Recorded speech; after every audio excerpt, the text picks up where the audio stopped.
नमस्कार दोस्तों, मैं Rajat Sharma MPPSC study IQ platform पर आप सभी का स्वागत करता हूं। सबसे पहले आप सभी को विजयादशमी की बहुत बहुत शुभकामनाएं। ये जो दशहरा का पर्व है आप सभी के जीवन में विजय के उत्सव लेकर के आए और आप अपने जीवन में जो भी लक्ष्य को हासिल करना चाहते हैं उसको जरूर प्राप्त करें। आप असफलताओं से सफलता की ओर अग्रसर हों और ये विजयादशमी आपको जीवन के हर पड़ाव में विजय दिलवाए।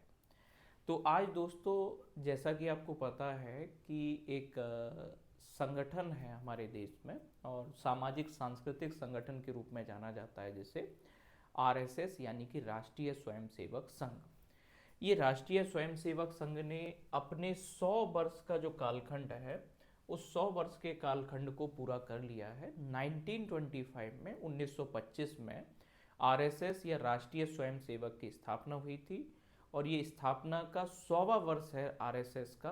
तो हमें ये पूरा संगठन, अभी देखोगे आप लगातार न्यूज में रहता है, इसकी कार्यप्रणाली या इससे रिलेटेड जो भी संगठन है, ऑर्गेनाइजेशन है, या इसी का एक पॉलिटिकल विंग है आरएसएस का, जो बीजेपी है, भारतीय जनता पार्टी, उसका भी केंद्र में शासन है और मध्य प्रदेश में भी लगातार शासन चला आ रहा है। तो हमें थोड़ा सा इस संगठन के बारे में जानना जरूरी है।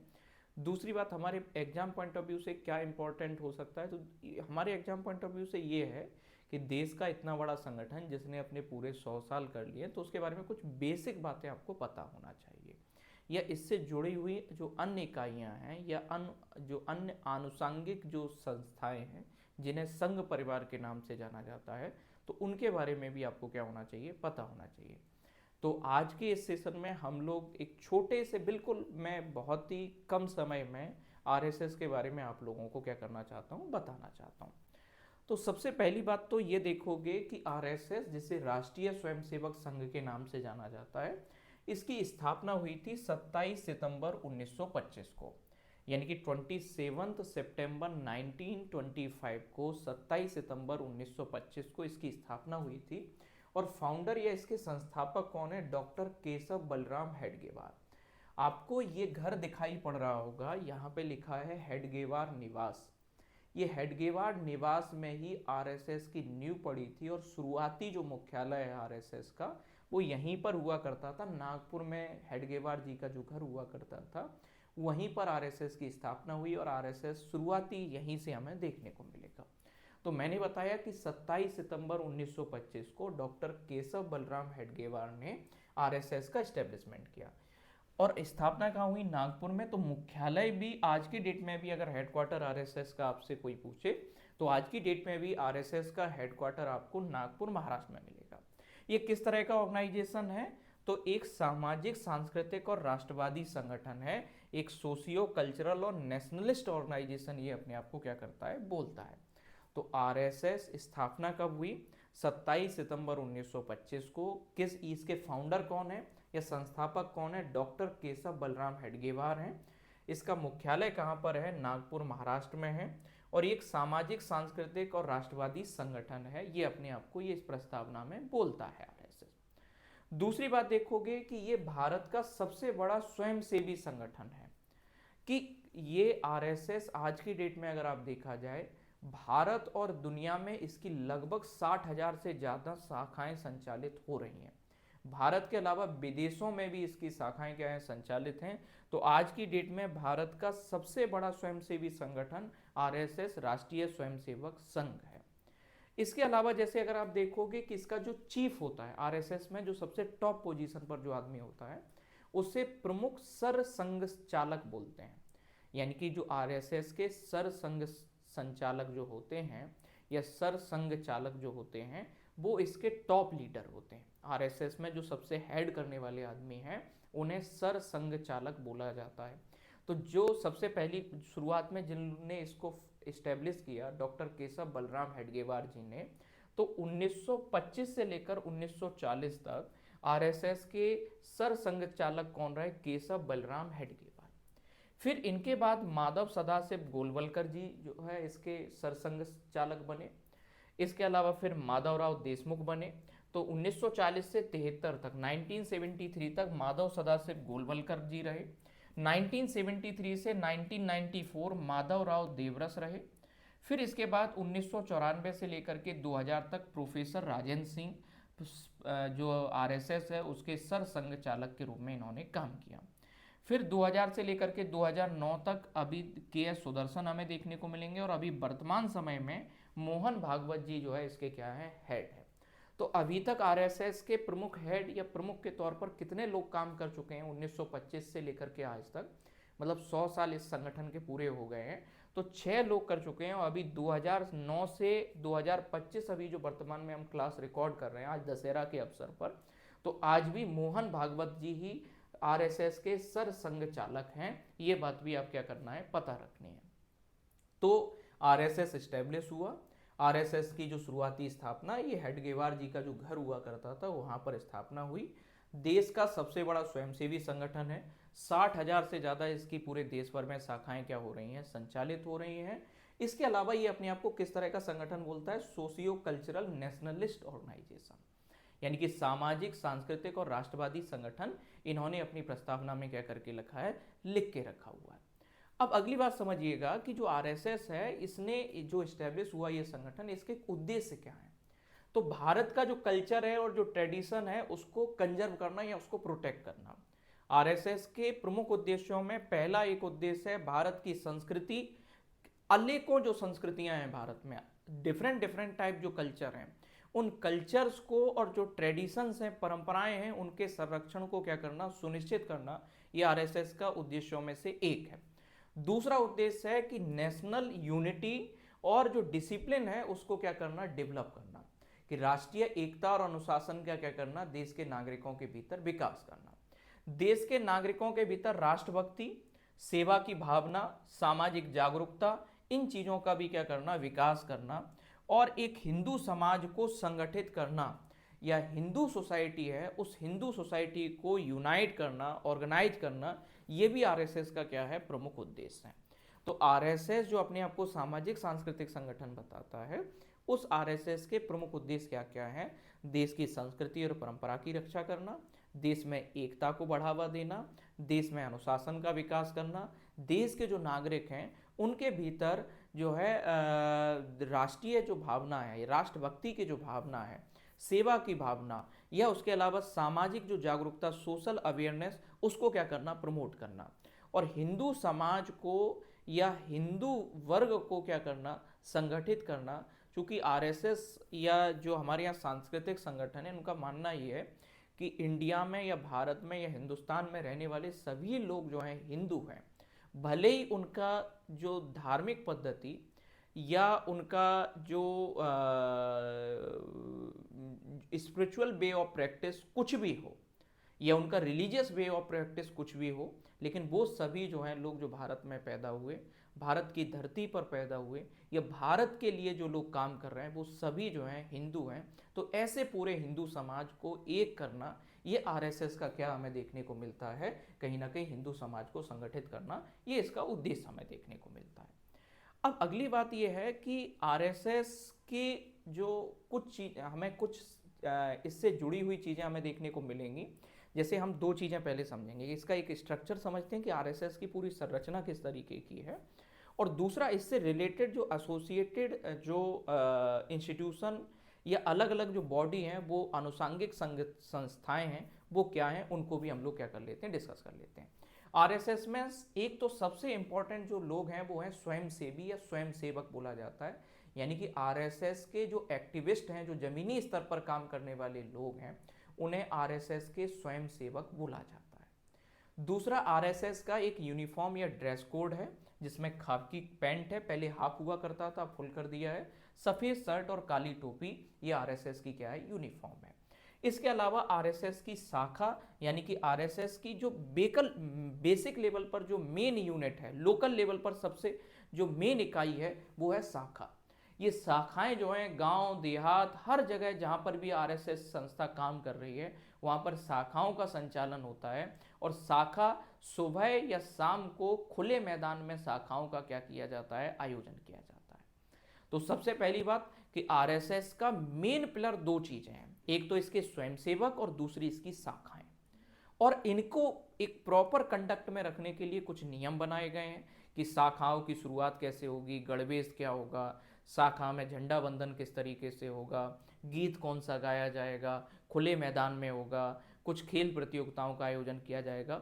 तो वो सारी चीज़ें प्रॉपर एक नियम बना के रखें जिससे पूरा संगठन एक व्यवस्था में बना रहे, ऑर्डर में रहे।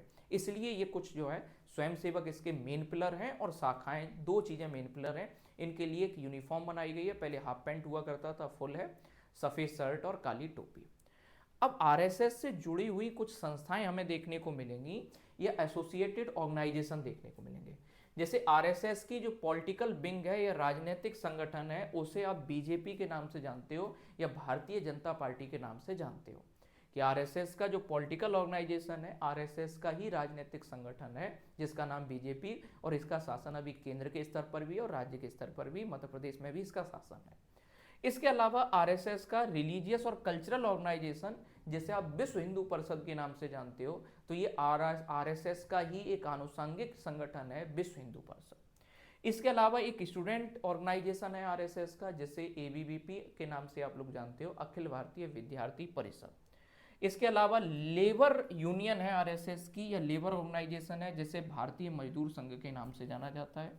इसके अलावा सोशल सर्विस ऑर्गेनाइजेशन भी है, जिसे राष्ट्रीय सेवा भारती के नाम से जाना जाता है। इसके अलावा कुछ और संगठन भी आरएसएस के क्या हो रहे हैं, काम कर रहे हैं। लेकिन सबसे ज़्यादा जो पॉपुलर संगठन है आरएसएस के, राजनीतिक संगठन के रूप में बीजेपी, धार्मिक और सांस्कृतिक संगठन के रूप में विश्व हिंदू परिषद, विद्यार्थी संगठन के रूप में अखिल भारतीय विद्यार्थी परिषद, श्रमिक संगठन के रूप में भारतीय मजदूर संघ, और सामाजिक सेवा के संबंध में जो है राष्ट्रीय सेवा भारती। ऐसे संगठन आपको जो है आप लोकल लेवल पर कहीं पर भी देखोगे या अपना राजनीतिक स्तर पर देखोगे तो ऐसे संगठनों के नाम आपको खूब देखने को मिल जाएंगे। और ये जो पॉलिटिकल ऑर्गेनाइजेशन है बीजेपी, भारतीय जनता पार्टी, ये ऐसा दावा करती है कि दुनिया में सबसे ज़्यादा मेंबर आज किसी भी पॉलिटिकल पार्टी के हैं तो वो बीजेपी के हैं। 10 करोड़ से ज़्यादा एक्टिव जो वर्कर हैं या कार्यकर्ता हैं, वो ऐसे आरएसएस का जो पॉलिटिकल ऑर्गेनाइजेशन है बीजेपी के हमें देखने को मिलते हैं। तो ये आरएसएस से जुड़े हुए कुछ संगठन है, या आरएसएस ने अपने अलग अलग क्षेत्रों में कुछ संगठन बना के रखे हैं। पॉलिटिकल फील्ड में, रिलीजियस फील्ड में स्टूडेंट यूनियन है, लेबर यूनियन है, या सोशल सर्विस के लिए अलग अलग आरएसएस ने क्या करके रखे हैं, संगठन बना के रखे हैं।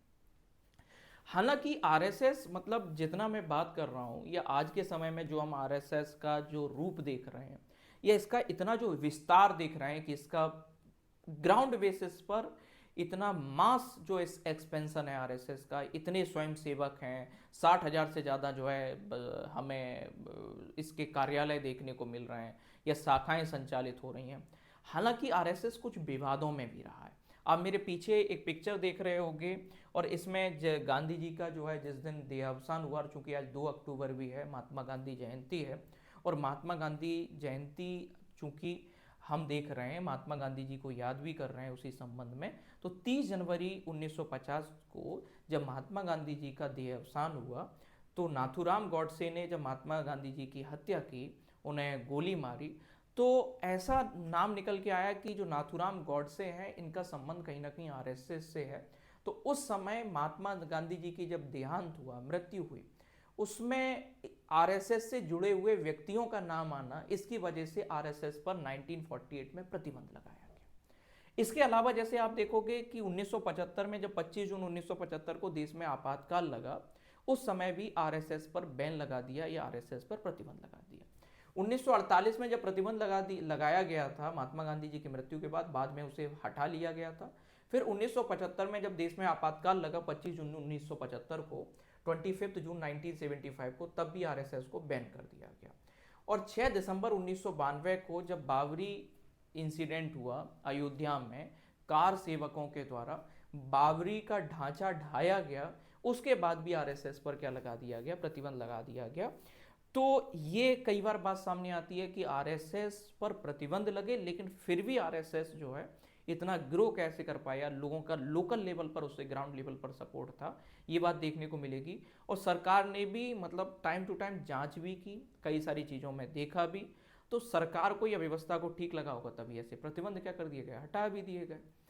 तो अपने आप को ये कहता है आरएसएस कि हम सामाजिक सांस्कृतिक संगठन है, भले कुछ गतिविधियों में संदेह की सुई इसके ऊपर गई, जैसे महात्मा गांधी जी की हत्या हो, या आपातकाल में तो बहुत सारे विपक्ष को ही पूरा जेल में डाल दिया गया था, या बाबरी मस्जिद के समय आरएसएस का मेन भूमिका निकल के जैसे आ रही थी कि कार सेवकों में मेन कार सेवकों को जो इग्नाइट करने का काम कर रहा है आरएसएस कर रहा है। तो इन वजहों से इस पर प्रतिबंध भी लगे, लेकिन बाद में उन जो रिस्ट्रिक्शंस थे आरएसएस के ऊपर उनको प्रवोक कर दिया गया, हटा दिया गया। और इसी वजह से आज देखोगे कि आरएसएस दुनिया का सबसे बड़ा या भारत का सबसे बड़ा स्वयंसेवी संगठन के रूप में सामने देखने को मिल रहा है। तो केवल मतलब प्रतिबंध तक ही सीमित नहीं है, कुछ और मामलों को लेकर के भी आरएसएस की आलोचना की जाती है। सबसे मेन एक आलोचना है धार्मिक राष्ट्रवाद को लेकर के आरएसएस की आलोचना की जाती है कि कहीं ना कहीं जो आरएसएस है वो रिलीजियस बेसिस पर नेशनलिज्म की घुट्टी पिला रहा है लोगों को, या लोगों को धर्म के नाम पर बांट रहा है, खासतौर पर विपक्षी पार्टियों के द्वारा ऐसा लगता है, या हिंदू राष्ट्रवाद के तौर पर लोगों का क्या किया जा रहा है, पोलराइजेशन किया जा रहा है। या दूसरी तरफ सरकार देश की भले ही बीजेपी चला रही है, लेकिन पीछे से जो है मेन जो गाइडिंग पिलर है वो कौन है, आरएसएस है। या महिलाओं की भागीदारी न होना भी आरएसएस पर कई बार क्वेश्चन रेज कर चुका है कि महिलाओं की बहुत ही लिमिटेड इसमें क्या है भागीदारी है। तो ऐसे कई सारे मुद्दे हैं जो मुद्दों को या जिन बेसिस पर आरएसएस पर क्वेश्चन भी रेज किए जाते हैं। तो हम आशा करते हैं कि आने वाले जो दिन हैं उसमें आरएसएस ये सारे जो उसके ऊपर आरोप लगते हैं उनको दूर भी करेगा, और समय समय पर आरएसएस के द्वारा इन चीज़ों के ऊपर स्पष्टीकरण भी दिए जाते हैं। इसके अलावा देखा जाए तो ऐसा नहीं है कि आरएसएस जो है मतलब उस पर प्रतिबंध लगे या उसकी हम आलोचनाएं कर रहे हैं, तो ऐसा नहीं। आरएसएस का हमारे देश के लिए, हमारे समाज के लिए योगदान भी देखने को मिलता है। एक बड़ा जो आरोप लगता था कि आरएसएस ने जो नेशनल स्ट्रगल है या नेशनल फ्रीडम स्ट्रगल है, राष्ट्रीय स्वतंत्रता आंदोलन है, उसमें कोई कंट्रीब्यूशन नहीं है। तो ये बात जो नए सोर्सेस निकल के आ रहे हैं या जो नए तथ्य निकल के आ रहे हैं, उन तथ्यों से ये बात मतलब पूरी तरह से सही नहीं दिखाई पड़ती है। सही इस वजह से नहीं दिखाई पड़ती है कि आरएसएस चूंकि एक खास विचारधारा से जुड़ा हुआ संगठन था या एक खास वर्ग से जुड़ा हुआ संगठन था, इस केवल इस मायने से आप ये नहीं कह सकते हो कि देश की आज़ादी में इन लोग कोई कंट्रीब्यूट नहीं कर रहे थे। आरएसएस डायरेक्टली इन्वॉल्व नहीं था कि डायरेक्ट इन लोगों का जो तर्क निकल के आता है या आरएसएस संगठन की ओर से तर्क ये निकल के आता है कि हम अप्रत्यक्ष रूप से इस देश के आंदोलन में जो खासतौर पे क्रांतिकारी वर्ग है या खासतौर पे जो मॉडरेट क्लास हमें देखने को मिलती है, या देश में स्वदेशीकरण का जो बल दिया जा रहा था, अंग्रेजी चीज़ों का बहिष्कार करने को जो प्रेरित किया जा रहा था, उन चीज़ों में हम क्या कर रहे थे, अपना योगदान दे रहे थे। तो ग्राउंड लेवल पर आरएसएस का कहना है कि राष्ट्रीय आंदोलन के दौरान जब से आरएसएस की स्थापना हुई है 1925 से, उसके बाद से या उसके पहले से भी अगर इसके फाउंडिंग मेंबर अगर आप देखोगे, वो किसी ना किसी रूप में कहीं ना कहीं राष्ट्रीय आंदोलन के किसी ना किसी गतिविधि से क्या हुए, जुड़े हुए थे। उनका डायरेक्ट हमें इन्वॉल्वमेंट नहीं देखने को मिलता या उस लेवल पर उस समय उन्हें पब्लिसिटी नहीं मिल पाई, लेकिन फिर भी इससे जुड़े हुए संगठन से जुड़े हुए जो भी लोग हैं उनका राष्ट्रीय आंदोलन में कुछ ना कुछ योगदान रहा है। इसके अलावा देश में कहीं पर भी कोई भी आपदा है, किसी भी तरह का डिजास्टर जो होता है, भूकंप है, सुनामी है, आगजनी है या उसके अलावा लैंडस्लाइडिंग है, आरएसएस पहली पंक्ति में खड़ा हुआ दिखाई पड़ता है। आरएसएस के स्वयं से भी अपनी जान को जोखिम में डालकर बिना चिंता किए हुए सीधे ग्राउंड पे जाकर के जो हमारी एनडीआरएफ की टीम है, हमारी एसडीआरएफ की टीम है, उसके साथ जो है कंधे से कंधा मिला करके क्या करते हैं, काम करते हैं। इसके अलावा शिक्षा के क्षेत्र में भी आरएसएस के द्वारा कई सारे काम किए जा रहे हैं।